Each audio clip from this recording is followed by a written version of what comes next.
Good morning friends. இன்னைக்கு நம்ம என்ன பார்க்க போறோம்னா பெர்ஸ்பெக்டிவ் வியூல क्वेश्चन ரீட் பண்றேன் கவனிங்க. A pentagonal or a hexagonal prism, maybe pentagonal prism கொடுக்கலாம் அப்படினா hexagonal prism கொடுக்கலாம். இதுல ரெண்டு ப்ராப்ளம் இருக்கு. क्वेश्चन 1 வந்து pentagonal prism, क्वेश्चन 2 வந்து hexagonal prism. ரெண்டுக்கும் ஒரே மெத்தட் தான். A pentagonal prism or hexagonal prism of side 28 mm, hexagonal prism side 23 mm and height 70 mm rest with its base in the ground. Base rest on ground கொடுத்திருக்காங்க. And one of its rectangular faces is parallel and 15 mm behind the picture plane. Picture plane க்கு behind பின்னாடி கொடுத்திருக்காங்க. picture plane க்கு பின்னால 15 mm கொடுத்திருக்காங்க. சரியா? the station point நம்ம எங்க இருந்து பார்க்கறோமோ அந்த நம்மளோட ஐ point is 45 mm in front of picture plane PP. 45 mm in front of முன்னாடி இருக்கு அப்படினு சொல்லி கொடுத்திருக்காங்க. picture planeங்கிறது ஒரு imaginary plane. அது ஒரு transparent plane, ஒரு கண்ணாடி மாதிரி மிரர் மாதிரி வெச்சுக்கோங்க. அந்த picture planeக்கு முன்னாடி ஆப்ஜெக்ட் இருக்கு. எவ்வளவு mm அப்படினா 15 mm பின்னாடி ஆப்ஜெக்ட் இருக்கு. picture planeக்கு முன்னாடி இருந்து நம்ம பார்க்கறோம். picture planeங்கற ஒரு மிரர்னு வெச்சுக்கோங்க. அதுக்கு முன்னாடி இருந்து ஸ்டேஷன் பாயிண்ட்ல இருந்து நம்ம கண்ணை வச்சு பார்க்கறோம்.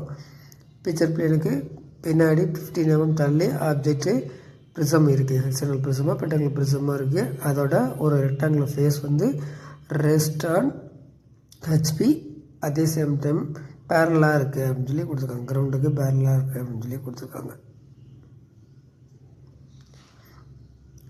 The station point is 45 mm in front of PP and 70 mm above the ground level. Ground ல இருந்து 70 mm மேல இருக்கு ஸ்டேஷன் பாயிண்ட்னு கொடுத்திருக்காங்க. ஸ்டேஷன் பாயிண்ட்னா eye point. And 40 mm right side to the axis of prism. prismத்தோட ஆக்சிஸ்க்கு 40 mm right சைடுல இருக்கு station பாயிண்ட்னு கொடுத்திருக்காங்க. சரியா? இப்போ क्वेश्चन நம்பர் 1க்கு வாங்க. pentagonal prism. Question number 2 hexagonal prism. pentagonal prismத்துக்கு சைடு எவ்வளவு 28 கொடுத்திருக்காங்க. ஹைட் எவ்வளவு 70 mm. hexagonal prismத்துக்கு சைடு 23, ஹைட் 70. இப்போ வந்து நம்ம என்ன ஃபர்ஸ்ட் வரைய போறோம் அப்படினா picture plane. picture planeங்கிறது வந்து ஒரு மிரர் லைன், ஒரு transparent plane சொல்லிருக்கேன். அது வந்து ஒரு ஸ்ட்ரைட் லைனா வரைஞ்சுக்கோங்க. அது ஒரு இமேஜினரி லைன் வரைஞ்சுக்கோங்க. ஃபர்ஸ்ட் क्वेश्चन நம்பர் 1 வரைவோம். pentagonal prism, hexagonal prism next பாடத்துல பார்த்துக்கலாம். இப்போ pentagonal prism மட்டும் வரையத பார்க்கலாம். சைடு எவ்வளவு கொடுத்திருக்காங்க 28, ஹைட் வந்து 70. இது இப்போ என்ன கொடுத்திருக்காங்க, ஒரு சைடு parallel to ground னு கொடுத்திருக்காங்க. at the same timeல rest on ground னு கொடுத்திருக்காங்க. சரியா?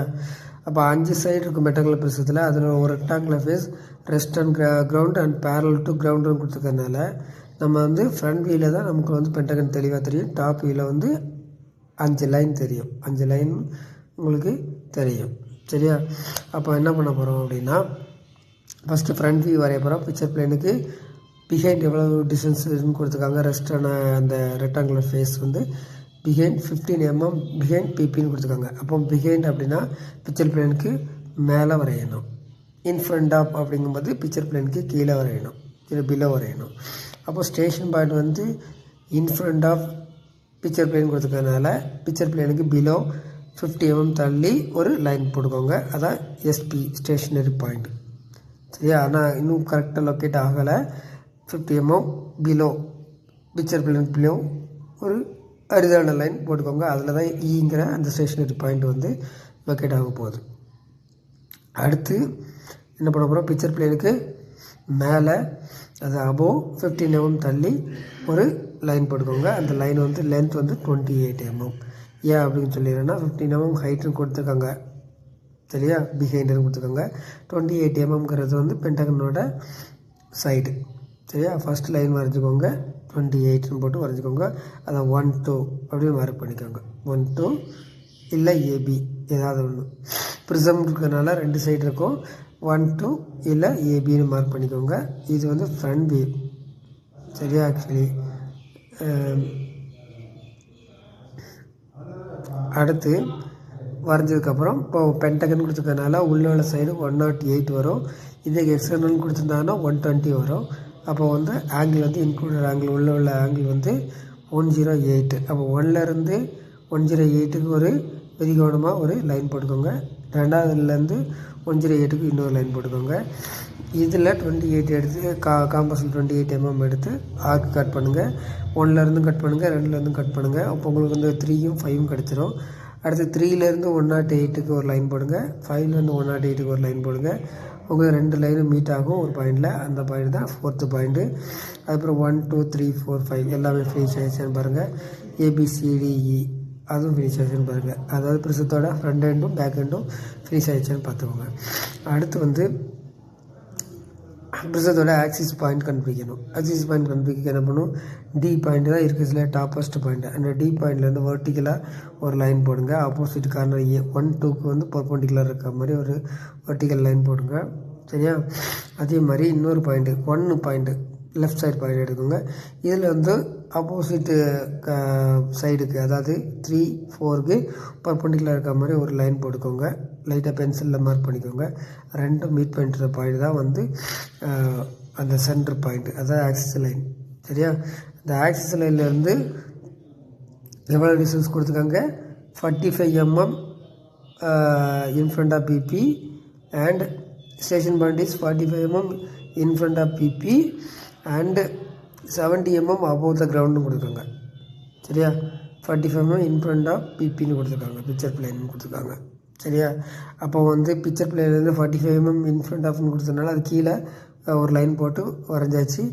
70 mm above groundங்கிறது வந்து கிரவுண்டுங்கிறது வந்து பிக்சர் பிளேனுக்கு பேரலாக கீழே தள்ளி ஒரு பர்டிகுலர் டிஸ்டன்ஸ் தள்ளி ஒரு லைன் ஹரிசாண்டல் லைன் போட்டுக்கோங்க. அது வந்து கிரவுண்டு ஃப்ளோர்னு வச்சுக்கோங்க. இப்போ இந்த கிரவுண்ட் லைனுக்கு மேலே எவ்வளவு வரையணும், 70 mm above தள்ளி ஒரு லைன் போட்டுக்கோங்க, ஒரு ஹரிசாண்டல் லைன் போட்டுக்கோங்க. அதான் வந்து HL. சரியா? இந்த HLல தான் இ பாயிண்ட் கிடைக்க போகுது. SP லைன் ஸ்டேஷன் பாயிண்டில் தான் ஈங்கிற பாயிண்ட் கிடைக்க போகிறது. ஈங்கிறது வந்து பிக்சர் பிளேனுக்கு கீழே 45 mm தள்ளி வரணும்.